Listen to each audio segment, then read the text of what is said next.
Chapter 1. That's where we're going to spend the majority of our study this morning. It is certainly a privilege and an honor to be with you this morning.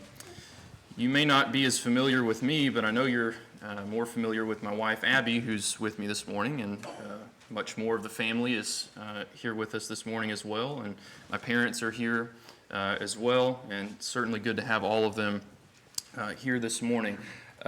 This is a group that has become special to me as well, as you are supporting me not only financially at the work in Charlottesville, Virginia, that Abby and I are a part of there, but also support in terms of encouragement, certainly prayers that have been offered on behalf of that work, and we are certainly honored that you are involved in that work, because you are very heavily involved in that work as well, and so we do appreciate that very much.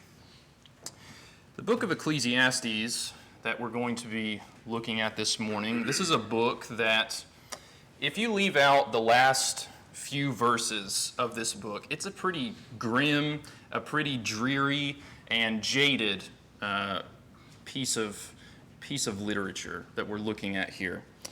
But that pessimism that is within this book, it eventually leads to hope by the end of the book, and we'll get to that towards the end of the lesson this morning. And it is also a book that offers a whole lot of sympathy to the person who says, you know, this is a miserable, messed up, no good world that I'm living in. It offers a lot of sympathy to that person. And what King Solomon says to that is, you're not wrong. You're not wrong. It is messed up. It is a messed up world.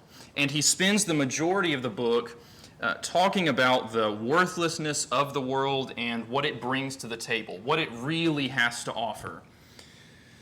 But by the end of the book, he offers some wisdom about what, and rather who, can bring some hope into the picture, some meaning, some purpose to life. If you look at Ecclesiastes chapter 1, and look with me there in verse 13, it reads, "And I set my heart to seek and search out by wisdom concerning all that is done under heaven.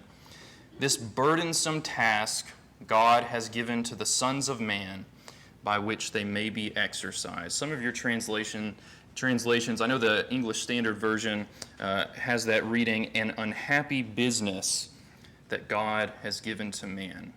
I think that's a pretty good summary of the entire book of Ecclesiastes. And all that Solomon is looking at around him, all that he observes, it's not great. In fact, it's pretty bad. It's pretty awful. And there are so many burdens, there are so many weights dragging us down in this life. And even Solomon, yes, even King Solomon, can observe those things. Maybe you don't think that way. Maybe you don't think this world is an awful place and it's not so bad. Maybe you're doing okay. Well, this book is certainly helpful for those who are in the pit, for those who do observe that. But Solomon, by the end of this book, any ray of sunshine that you might present, any silver lining that you have, all of those bubbles, Solomon is going to burst each and every single one of them by the time we're done this morning. He really, literally, brings us down to earth and gives us a clear picture of what life is really like under the sun. And so what he observes is that this world truly is broken. And it's not just that, quote unquote, things are getting bad, but in fact they have been mangled for a very long time. All the way back to the garden in Genesis chapter 3. The world has always been full of miserable, mean, horrible, wicked people. There have been wars, there have been conflicts since nearly the very beginning. Only 2 chapters where we don't see sin in the picture. If you look at Ecclesiastes chapter 1 in the same chapter you turn to there, in verse 3, reads, "What profit has a man from all his labor in which he toils under the sun?" This is perhaps even a hearkening back to the garden, and more specifically, the curse that was laid on mankind in the garden after man had sinned. And so the work that we as mankind perform after the curse, it is hard labor. We have to work for it, right? So there's more frustration with less payoff, right?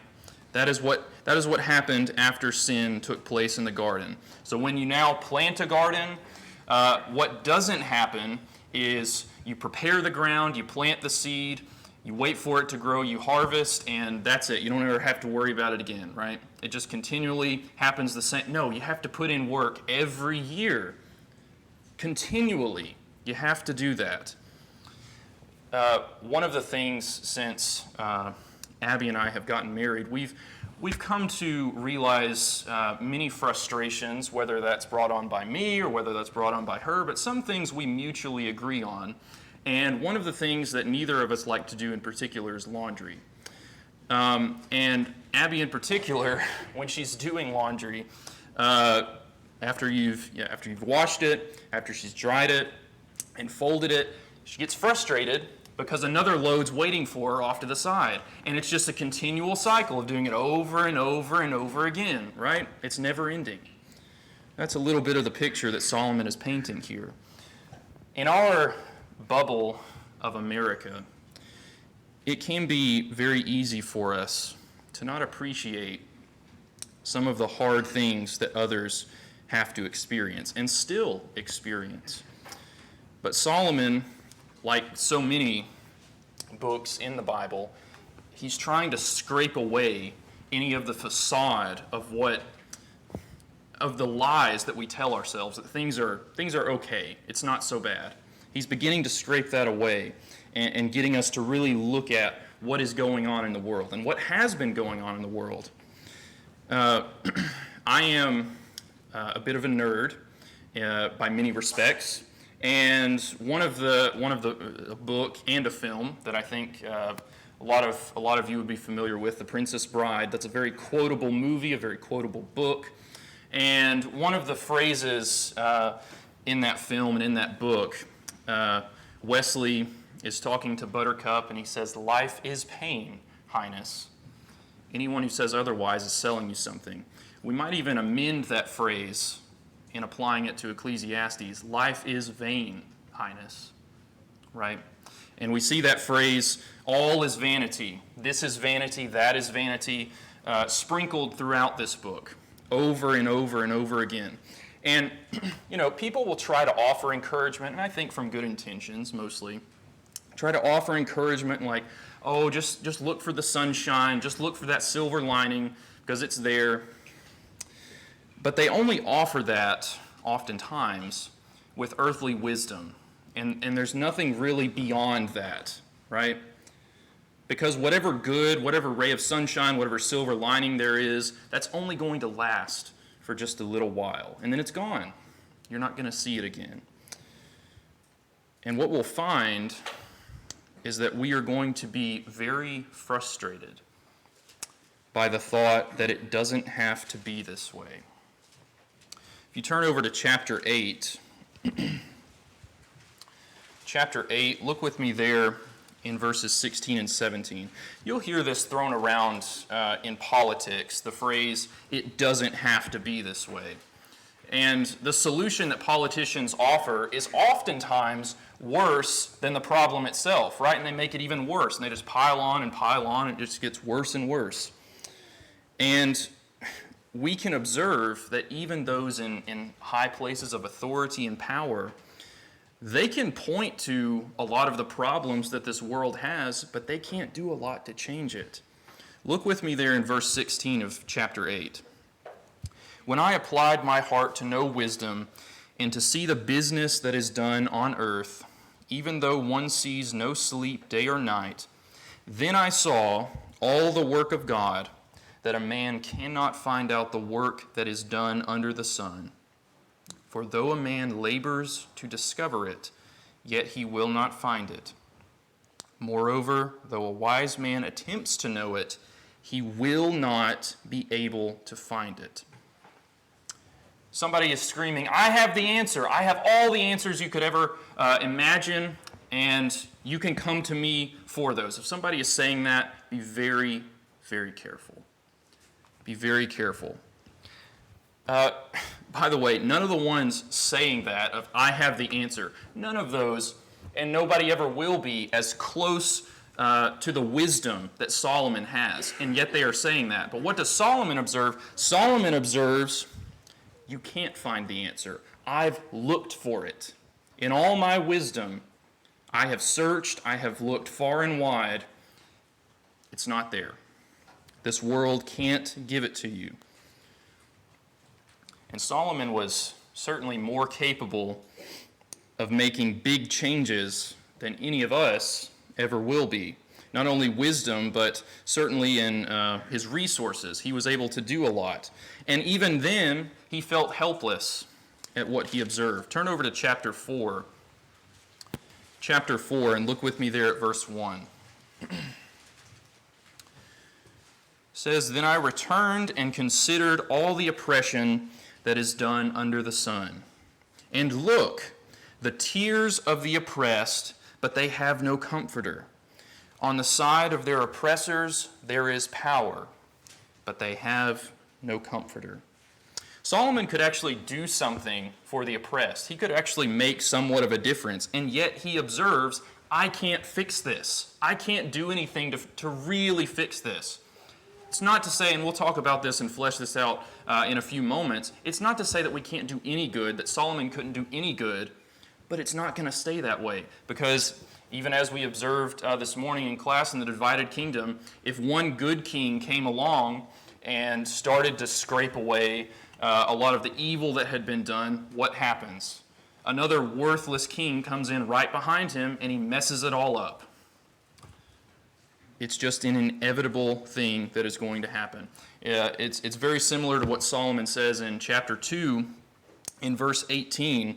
I said in my heart, over in chapter 2 in verse 18, Then I hated all my labor in which I had toiled under the sun, because I must leave it to the man who will come after me. So Solomon observes that, but also in the same vein, that hard work and what he tried to do in the kingdom. Somebody could mess that up as well. And so Solomon should crush this idea of the vision of the anointed. And what the vision of the anointed says is that if we search long and hard enough and we get all the best brains in the same room together, then we can fix this thing. We can solve any problem that we come to, and we can improve the lives of others. Look again at chapter 1. Chapter 1 in verse 16 again. I communed with my heart, saying, Look, I have attained greatness, and have gained more wisdom than all who were before me in Jerusalem. My heart has understood great wisdom and knowledge, and I set my heart to know wisdom, and to know madness and folly. I perceived that this also is grasping for the wind, for in much wisdom is much grief, and he who increases knowledge increases sorrow. Solomon again says, this is vanity. Now Solomon does offer up the idea here that wisdom is better than folly. It is better than foolishness, but even then that's only going to get you so far. It has an ending point as well. Wisdom is not going to create heaven on earth, as so many people offer. Utopia does not exist here on earth, and it never will. Others can easily identify problems of the world. They can point all they want to, but when it comes to change, it's not a real possibility in terms of the ways that people want things to change. And I'm reminded of the Queen of Sheba when she came to visit Solomon, and she observed Solomon's wisdom and all that he had accumulated, all of his wealth, and she said there, I was told the truth, but they did not tell me the half of it. And that's very similar to what we're reading. Solomon would say to that, you don't know the half of it. You don't know the half of how bad this world is. And then God could come along and say, you don't even have it close to how bad this world truly is. And so we ought not be shocked in finding that this world is a mess, that it is broken. Turn over to chapter 5 in verse 8. Chapter 5 and verse 8. If you see the oppression of the poor and the violent perversion of justice and righteousness in a province, do not marvel at the matter. For high official watches over high official, and higher officials are over them. Again, it's almost always been this way.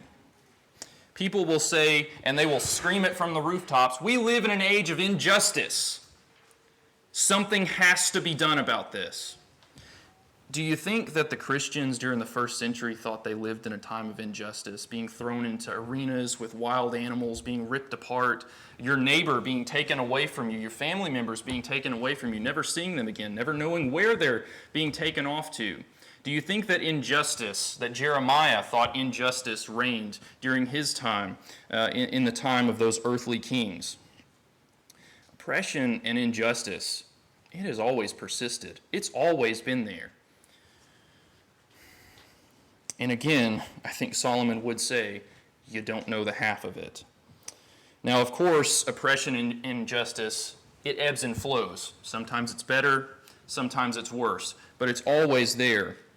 In this country, we have so many luxuries in terms of freedoms that we have, and some would yell in response to that, no, we live in an age of tyrants. We live in a country full of tyrants. If you really want to see tyrants, just go outside this country's borders and look at the majority of the population of the world and see how they have to live. We do not know the half of it. We don't have to worry about waking up in the middle of the night and wondering if our home is going to be shelled and if it's not going to be there the next day. We don't have to worry about food on the table, shelter. We don't have to think about those things on a daily basis.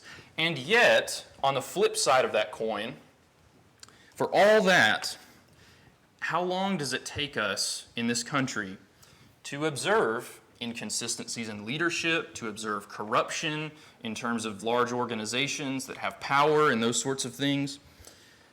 We don't have to look very far, even in spite of the prosperity that we enjoy in this country, for any of those things. But you look at the time of Solomon, the 40 years that King Solomon was in power. Look no further for a time of prosperity, a time of peace, without war, without conflict, and yet what does he observe? There is still injustice, there is still oppression, and I can't do anything to fix it. I can do as much as I like, but it's not going to stay that way. Because wickedness and sin, it continues. Mankind will always break things, no matter how hard any of the good try to put it back together.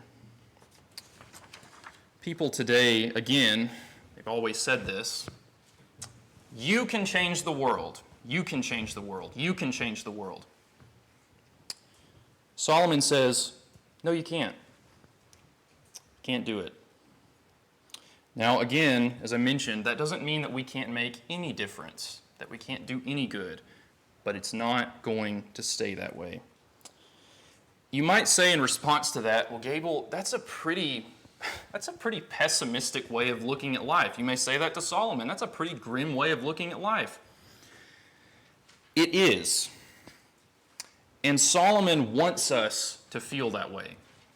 He wants us to see that the world is broken, that it is messed up. And you know these ideas about paying it forward. If you've ever been through a drive-through and you get up to the window and the cashier tells you, your meal's been paid for. The kind gentleman or the kind lady in front of you paid for your meal. And you think, oh, that's very kind, that's very nice. And so you want to pay for the person behind you, and you hope that it's not a whole lot more than what you were planning on spending, right? So you go ahead and pay that, and you hope that continues for a while. I think what Solomon would do in response to that is he would come up to you and say, okay, that's great. You paid for that meal. Maybe next few people paid for it. But what about the person after that? And after that, and after that? Essentially meaning it's going to have an ending. It's going to stop. That good is not going to continue forever. Or if you tell Solomon, I was able to help someone out financially. They were in a tough spot, so I was able to help them out. Solomon says, oh, that's great.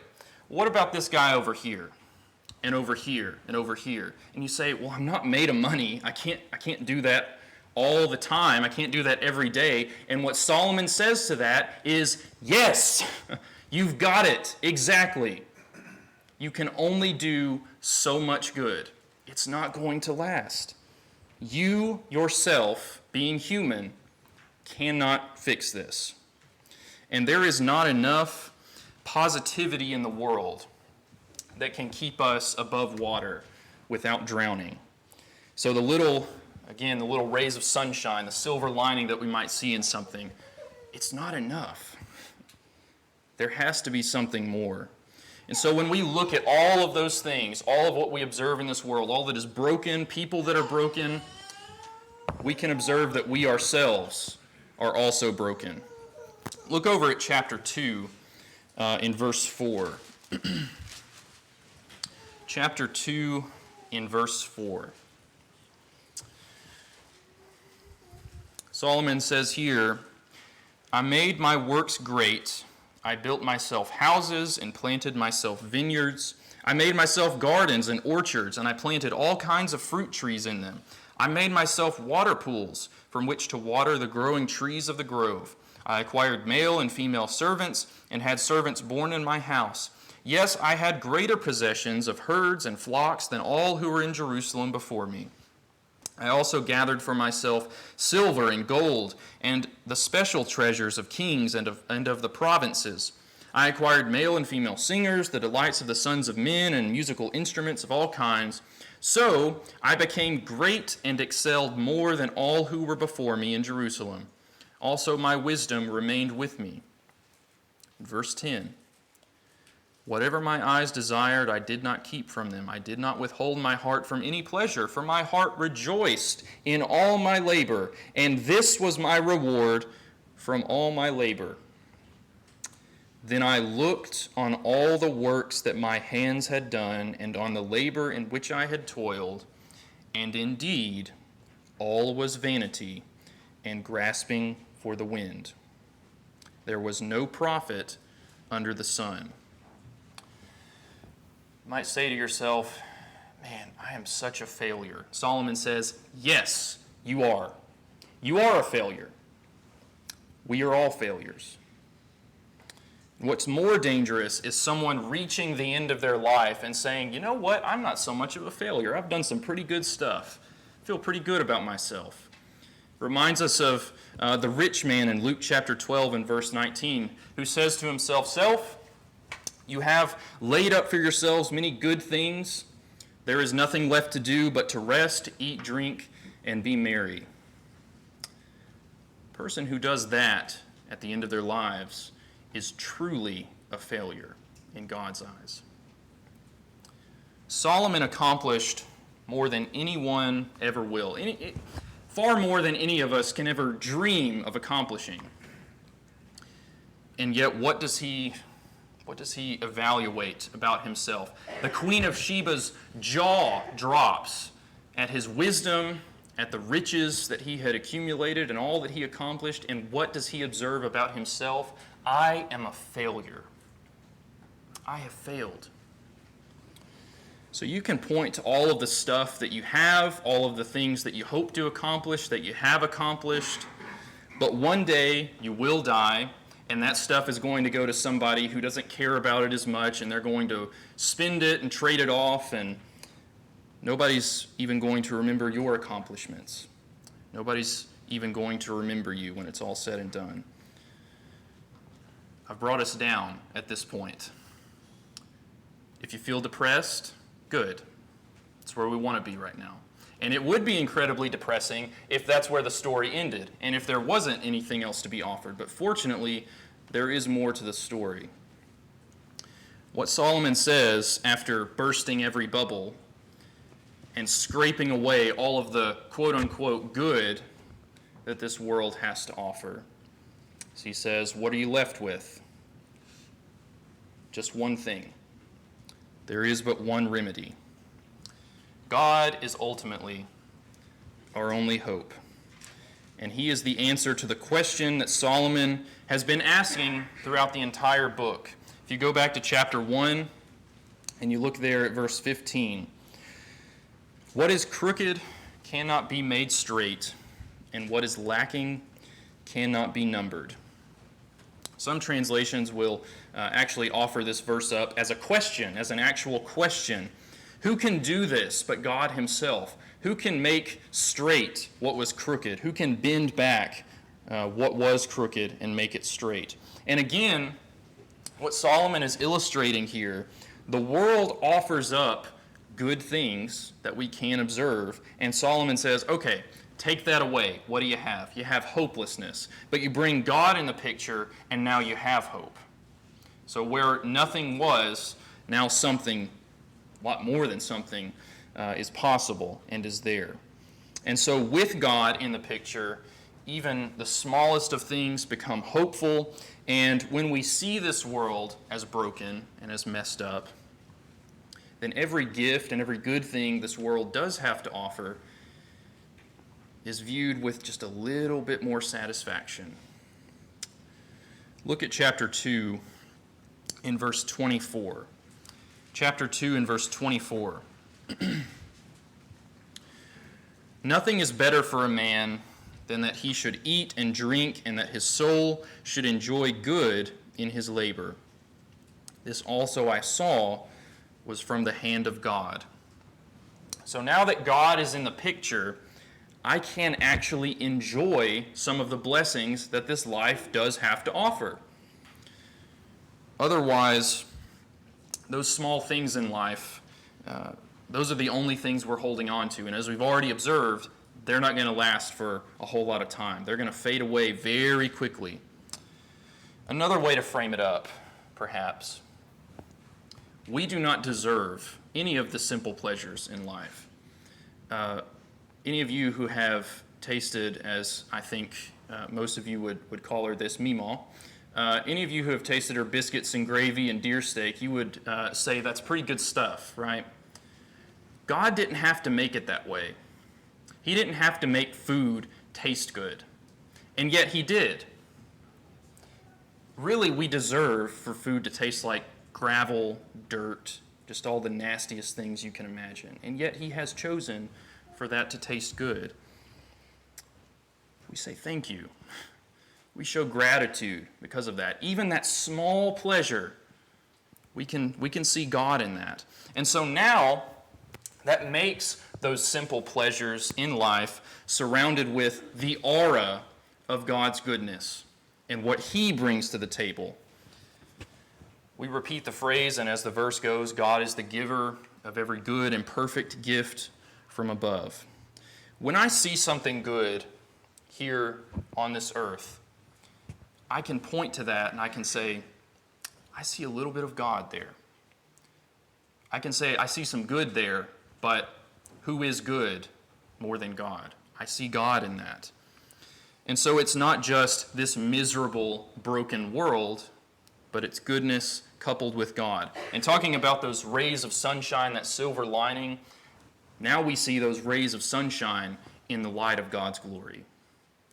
And we can be thankful for those things. And so even the blessing adds a blessing in a way. So anytime I have the opportunity to think about God, to think about the goodness that he's done, that is a privilege.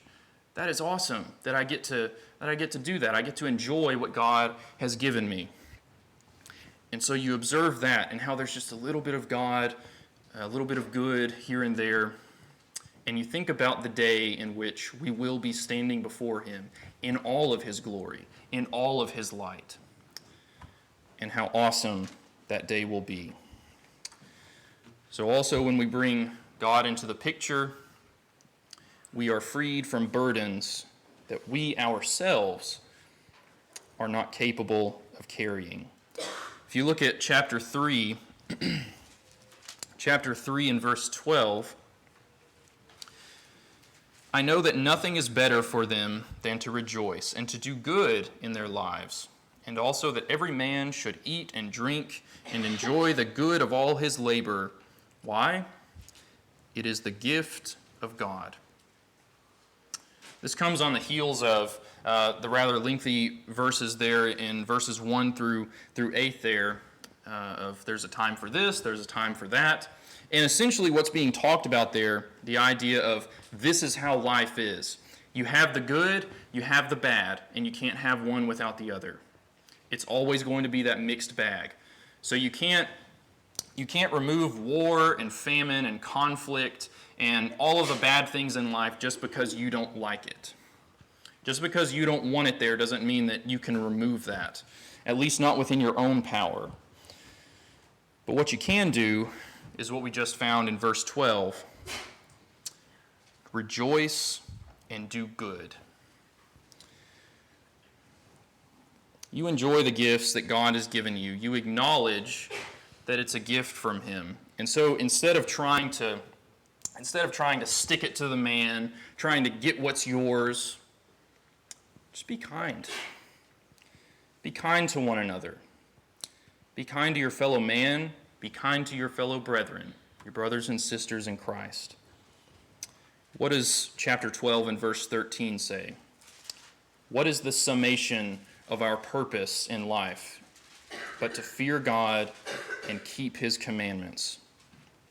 Jesus, in his ministry throughout all of the Gospels, he repeats two commandments rather often, and they are love the Lord your God with all of your heart, with all of your soul, with all of your mind, with all of your strength. And the second is like unto it, love your neighbor as yourself. On these hang all the law and the prophets. Fear God and keep his commandments. That sums it all up. It sums it all up. So what are we here for? We are here for that. To fear God, to keep his commandments. Somebody might say, oh, it's got to be more than that. We have to have been put here for more than that. That's more than enough. That's more than enough. And so much more. More than we could ever imagine. If you look at Ephesians 3 and verse 19, you don't have to turn over there, but it talks about this idea of being filled with all the fullness of God. When we fear God, when we keep his commandments, we find truly that his goodness is overflowing. Our cup runneth over. So it not only frees us from burdens that we're not capable of carrying ourselves, but it also frees us from worrying about every little thing that somebody might say about us. If you look at Ecclesiastes 7, in verse 21, Solomon has something to say about this. Chapter 7 and verse 21. Also, do not take to heart everything people say, lest you hear your servant cursing you. For many times also your own heart has known that even you have cursed others. Abby and I were honored to be over at the Browns and have dinner with them and the Drakes yesterday. And much to the chagrin of Abby, I was able to look at the many books that Mr. West had, because I enjoy reading myself as well. We're talking about history and different authors and whatnot. And one of those authors that I've come to appreciate, David McCullough. And he's written a number of books over the years. One of the ones that many people will know more about is John Adams. A show was done about that a number of years ago. And it really, rather comically at times, but accurately depicts the relationship that John Adams and Thomas Jefferson had between each other. So they were friends for a good amount of time, and then when their political careers really took off, they were not friends so much anymore. The mudslinging and the nasty things said between these two is just amazing. And there is one publication where Thomas Jefferson wrote about John Adams, who at one time was his friend. And he wrote, "John Adams is a blind, bald, crippled, toothless man who is a hideous hermaphroditic character with neither the force and fitness of a man nor the gentleness and sensibility of a woman." Aren't you so glad that we don't talk that way about each other today? Right? What do you have in your pocket? We can do that and more in just a few seconds. And then we can't do much about it because it's out there. Everybody's seen it. And in just a few seconds, it creates a forest fire. Feelings are hurt, egos are bruised, names are run through the dirt, and we get sick of it. We get sick of reading that and hearing that. Solomon says in response to that, just leave that alone. Don't give any heed to that. Just go on by. And maybe you even agree with a lot of what's being said about a particular person that is rather nasty. And Solomon says also, don't do it. Don't you do it. Walk away from it. As much as depends on me, be at peace with all men. We are going to be in the world. We're going to hear those things. It's an inevitable fact that we are going to hear those things said about one another, said about others, even people that we care deeply about. But what we ought not do is be of the world and throw that stuff right back in their faces. Ought not do that. Because, again, we are pressing on toward a world beyond this one. So we ought not waste our time in these worthless and frivolous debates. So again, when we bring God into the picture, he relieves us of many burdens, things that we worry about, and he is even capable of bringing beauty out of the mess that we observe around us. If you look again at chapter 3, just a couple more passages for us to look at, and we'll wrap up this morning. Chapter 3, in verse 1. Actually, just look with me there at verse 9. We'll read just verse 9 through 11. "What profit has the worker from that in which he labors? I have seen the God-given task with which the sons of men are to be occupied. He has made everything beautiful in its time. Also, he has put eternity in their hearts, except that no one can find out the work that God does from beginning to end." That phrase, beautiful in its time, that's the same word for in the garden, or not in the garden, in the world when God created it back in the beginning in Genesis. God saw, and he saw that it was good. It's the same word for beautiful here. It's the same word for Moses' parents seeing him after he was born, and they observed that he was a beautiful child.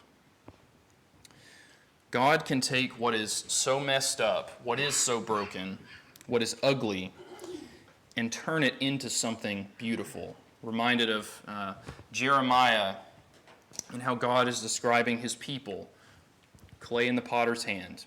Takes that ugly lump of clay and he can make it into something so beautiful and so precious. And that's how we can frame that up as well. If you look at Romans chapter 8 and verse 28, passage that I'm sure we're all familiar with.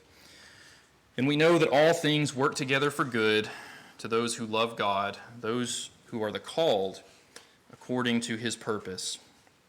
If you love the Lord, then the tragedy that you witness around you, it can be seen with light. It can be seen with the light of God.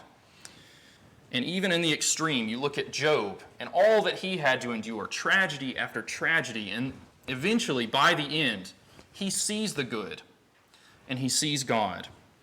Paul, the Apostle Paul, when he comes to truly know God, and he throws away the previous life that he had of Judaism and persecuting Christians, he sees God for who he truly is. And he actually finds a lot of it, of a silver lining with his sin. Paul can look at his own life and he can look at the filth that he was and what God has done for him, what Jesus Christ had done for him. And he is now a walking demonstration of God's grace. And that is a beautiful thing. Even I can be forgiven, Paul says, the chiefest of sinners. So because we see God, we can truly take on any of the dark things this world puts before us, because God is light, and in him is no darkness at all. So we count it all joy when trials come. We count it all joy when we have those thorns in the flesh, and we work with it. We grow with it. We learn. So with God out of the picture, in the midst of tragedy, I wonder how people do it. I wonder how people carry on without God. Perhaps you've had the similar thought. I don't know that they do sometimes. The whole book of Ecclesiastes, Solomon is telling us the world is a rotten place. He's telling us it's broken, there's no hope. There's no hope unless we see God and unless we draw near to him. We are the ones that messed it up. But God is offering that way to make us whole again. Not the world whole. What did Jesus say? That the way is narrow, but he is willing that all should come to him. And he wants that relationship with us. So all of the bad in the world brings us to God, and it is that invitation, come to me, because I can make you whole. Not too long ago, a few months ago, Abby and I were able to visit the Holocaust Museum in D.C., and I am a firm believer, if you have not visited that museum, you visit it once, you won't ever have to visit again, because those images stay with you. The tragedies and the atrocities that the Nazi Party committed against the Jews and a host of many other groups, that museum expertly depicts what went on during that period of time.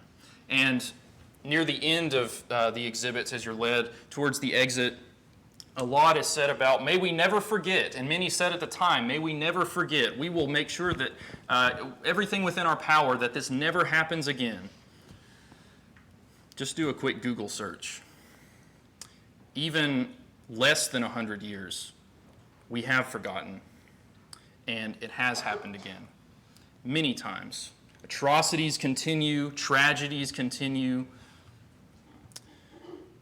This world is a broken place, and it will always be a broken place.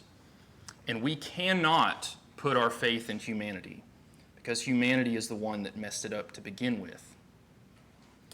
We have to put our faith and we have to put our trust in our Father who is in heaven. So we want to run from grief, we want to run from death, we want to run from all of the unsavory things that this world has to offer. But what Solomon does in Ecclesiastes is he invites us to look at that with close lenses, that we can observe, again, truly how messed up this world is. And so that we can be motivated to long for a world beyond this one, a world that does not have any of those horrible things in it. Let him who thirsts come. Whoever desires, let him take the water of life freely. If you thirst this morning, if you truly thirst, you want to be quenched, if you long for something better, the Lord says, come. If you have a need this morning, whether you are not in Christ, if you have not been baptized in the waters of baptism and begun that new walk and that hope that God offers, that is before you this morning. If you are in Christ and you want that hope to be restored, then that can be helped as well. Whatever your need might be, come as we stand and as we sing the song.